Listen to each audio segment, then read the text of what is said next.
This Ask Misty is another mini Ask Misty Season 1, Part 6.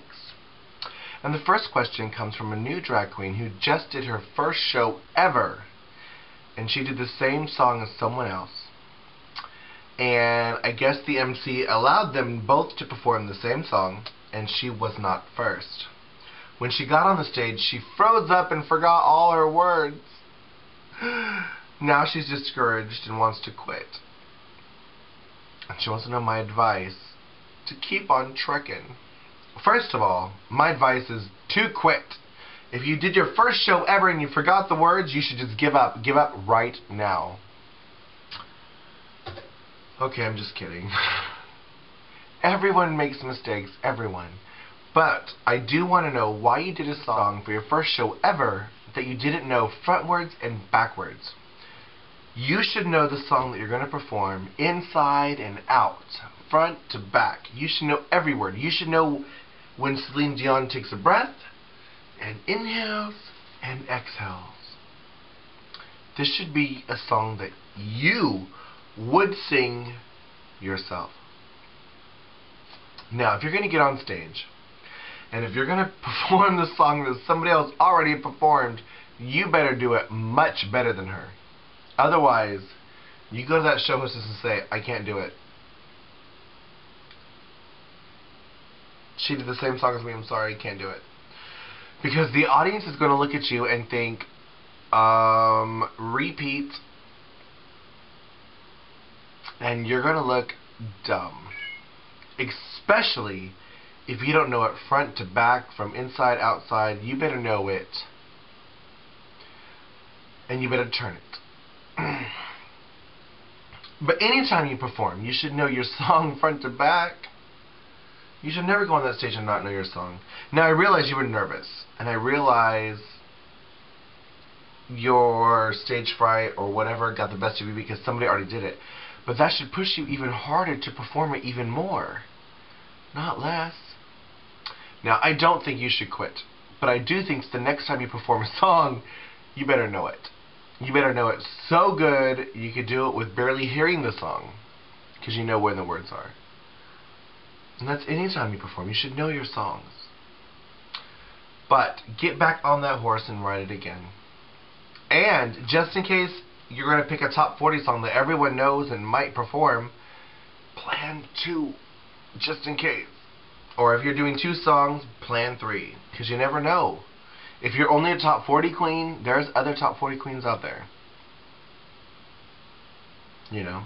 But if you're going to pick a song from back in the day, then you might be the only one doing it. The chances are pretty slim. I don't know. I hope I can help. This next Ask Misty is from someone who's seen a lot of my videos and wants to know how I get my hair so gorgeous and big. Okay. She thinks that I have done some other magic secret that is not the secrets I have shown you. But she's wrong. I've taken a big bump and put it underneath my head. Look, right here. That's the bump.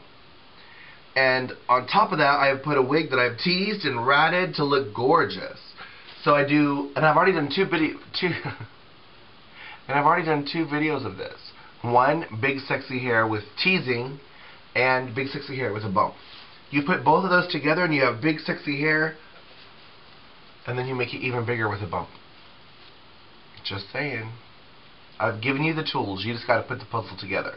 Alright, this next Ask Misty is from a Toronto-based entertainer who's done several shows within the United States and wants to know why the U.S. girls seem kind of shady.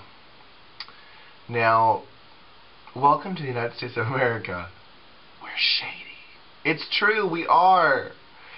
But not because of the reasons you think. We are shady because, as humans, we're insecure.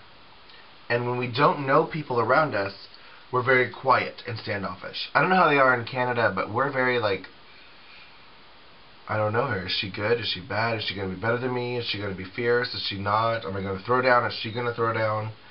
And we become standoffish. Unless we know who you are. If we know who you are, we're like, oh my God, I love you. You're amazing. I've always been a big fan. Or unless you run up to us and say, oh my God, I love you. I've been a big fan. Then we're just going to look at each other like this. Hi, how are you? I'm Misty. How are you? I don't know you. And it's awkward.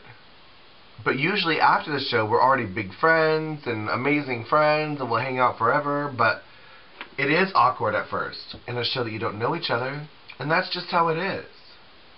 It's not because you're Canadian, it's just because we don't know you. And I know I'm speaking for people I don't know, but that's how it is. A new girl walks into my show, and I'm like, hi, who's that? You know, it's nothing personal. You could be the best drag queen in the entire country of Canada. It doesn't matter. We don't. If the girls don't know each other, they're going to be quiet. Because you have to realize, underneath all this hair and makeup, usually we're very shy entertainers. And it's true. And we're expected to shine, and we're expected to glow, and we're expected to be amazing. We do. But backstage, when we're looking at somebody that could be our, not competition, it's not a pageant, but you're still competing for the audience's attention and the audience's money and their tips. Don't take it personal. I'm sure you're amazing, and, you know, my advice to you is simple. Walk up to that US girl and give her the biggest hug and act like she's the best drag queen you've ever seen, and praise her. Oh my God, how are you? My name's Misty. Oh my God, you look so beautiful. I love your earrings or your shoes or your whatever. Make her feel welcome and make her like you. Oh my gosh, that Canadian girl's so nice. Because what usually happens is the girl comes in from out of town and she's quiet and she's insecure because she's in uncharted territory in U.S. soil, and she's like, put her purse down, put her bag down, and she's like, you can't wait for them to come to you. You have to go up to them and be like, oh my gosh, how are you? I'm so-and-so. Because underneath all this hair and makeup, we're all the same. Insecure gay people trying to be fierce. And the more we act fierce, the more stuck up we look. It's just the bottom line. It has nothing to do with US versus Canada. It's unknown drag queen and unknown drag queen. Anyways, I hope I could help. That was a couple Ask Misties in a row. Thank you.